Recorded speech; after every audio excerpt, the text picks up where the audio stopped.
e a administração de Paul Volcker subindo a taxa de juros nos Estados Unidos para 20% ao ano, no início dos anos 80. Estagflação. Só para efeito de comparação, hoje, 2023, está havendo pressão inflacionária na economia norte-americana, mas é por circunstâncias completamente diferentes das circunstâncias dos anos 70 e início dos anos 80. Hoje, a economia norte-americana está aquecida. O consumo das famílias está em alta, as empresas estão ampliando a sua capacidade produtiva, o crédito imobiliário está em expansão, o Estado está financiando o gasto público para financiar investimentos, os subsídios estão acontecendo, e tudo isso está gerando pressão inflacionária na economia norte-americana hoje, 2023. Mas só para a gente ter ideia de como essa época dos anos 70 e dos anos 80 eram épocas extremamente dramáticas. Hoje, o FED norte-americano, o Federal Reserve, o Banco Central norte-americano, está com a taxa de juros hoje a cerca de 4,75% ao ano. Não está nem em 5% ao ano, para controlar uma inflação que está a cerca de 8%.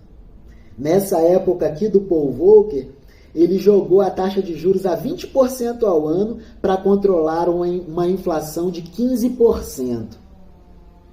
Só para percebermos que as circunstâncias são completamente diferentes, são contextos completamente distintos. É muito importante a gente perceber, tomando como exemplo o nosso Brasil, que a década de 80 dos ciclos hiperinflacionários não tem nada que ver com a inflação que temos hoje no Brasil. Nós temos uma inflação no Brasil que não chega a 6%. E estamos com a taxa de juros do Banco Central a quase 14% ao ano. A inflação que temos no Brasil hoje é porque é muito caro produzir no Brasil. O custo de produção é muito alto. Por quê? Porque as taxas de juros são altas. São ciclos que se retroalimentam em si próprios. Taxa de juros do Banco Central é altíssima, o crédito fica caríssimo, o preço do custo do crédito é alto, é muito caro financiar capital de giro e custo de produção das empresas. Então, tudo isso é repassado para o consumidor e as famílias reduzem o consumo, porque o país está em crise há muito tempo. Estamos com 9 anos de crise severa, crise econômica no Brasil, de 2014 até o momento presente. As circunstâncias de inflação que temos no Brasil não tem nada que ver com dívida pública, nada que ver. O Brasil hoje ele tem soberania monetária, que é a verdadeira soberania. A dívida federal brasileira é toda em real, em moeda nacional. E quando a dívida é em moeda nacional, a administração federal tem controle sobre a moeda e sobre a dívida. Logo, as políticas fiscal-monetárias funcionam. E o nome correto é política fiscal monetária. Ao final do vídeo eu vou falar por quê. Ou política monetário-fiscal. Mas as duas coisas, fiscal e monetário, não se separam. As coisas do Banco Central com a taxa Selic são íntimas às coisas do Orçamento Federal da União.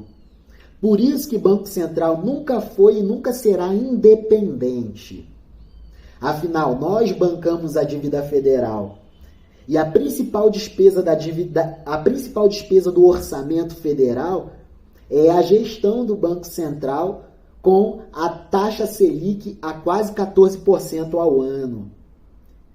Então pensemos, se a principal operação do Banco Central, que é a gestão sobre a taxa de juros, implica a maior despesa do Orçamento Geral da União, que galopa a dívida federal da União, e quem banca tudo isso é a sociedade contribuinte pagadora de tributos, ora, pergunta simples, Banco Central é independente? Pelo contrário, ele é tudo menos independente. Retornemos ao texto. Ao Paul Volcker. Paul Volcker acreditava que colocar a inflação sob controle era uma pré-condição para a prosperidade. Estávamos em um caminho no qual a inflação estava se autoalimentando nos Estados Unidos e, quanto mais esse período durasse, mais difícil se tornaria enfrentá-la. Recordou em entrevista ao The Wall Street Journal em outubro de 2018. Não se poderia imaginar os Estados Unidos operando com uma taxa de inflação de 20% ou 25% anualizadamente falando. Era isso que as pessoas temiam. Descontrole inflacionário nos Estados Unidos. Aí ele foi lá e deu um tiro de canhão numa mosca, jogou a taxa do Fed a 20% ao ano e destruiu com a dívida pública dos países latino-americanos, principalmente com a dívida pública do Brasil. Na gestão de Paul Volcker, o Banco Central norte-americano apertou a base monetária dos Estados Unidos, causando uma disparada nas taxas de juros.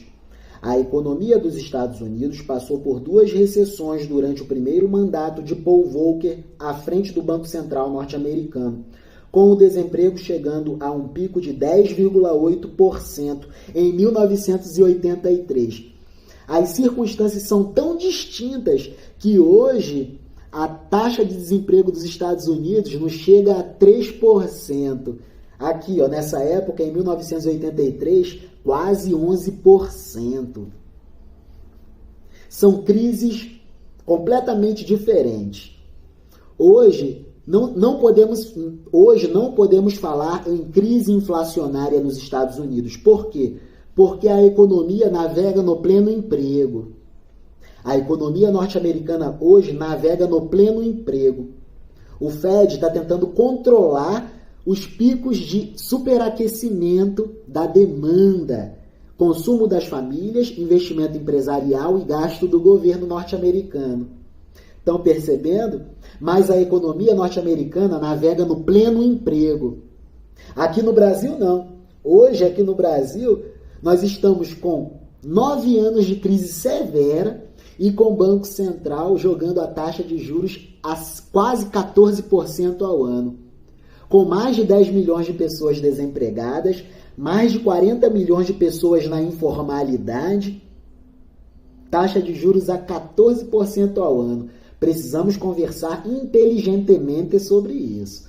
Vamos lá.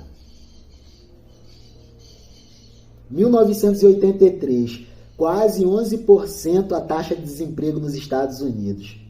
Os agricultores protestaram, indo de trator à sede do Fed e bloqueando o acesso a um dos edifícios do governo. Os operários da construção civil enviaram tábuas a Volcker pelo correio, implorando que ele baixasse as taxas de juros para que a construção de moradias fosse retomada. Taxas de juros altas encarecem o crédito. Logo, o investimento empresarial fica travado. O crédito imobiliário morre. Para controlar a inflação, Paul Volcker matou o crédito imobiliário nos Estados Unidos. Taxa de juros a 20% ao ano. Foi só no terceiro trimestre de 1982 que Paul Volcker sentiu confiança em ter controlado a inflação nos Estados Unidos. A taxa de inflação caiu para cerca de 3% pelo final de seu primeiro mandato de 4 anos como presidente do Banco Central norte-americano.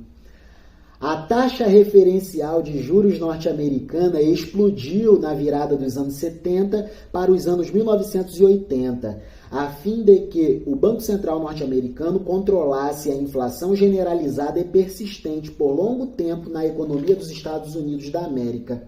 Com isso, o preço do dólar subiu descontroladamente, tornando, portanto, a dívida externa brasileira absurdamente cara, inadministrável e insustentável, o que desorganizou a economia brasileira, perdendo, assim e deste modo, a década de 1981 a 1990.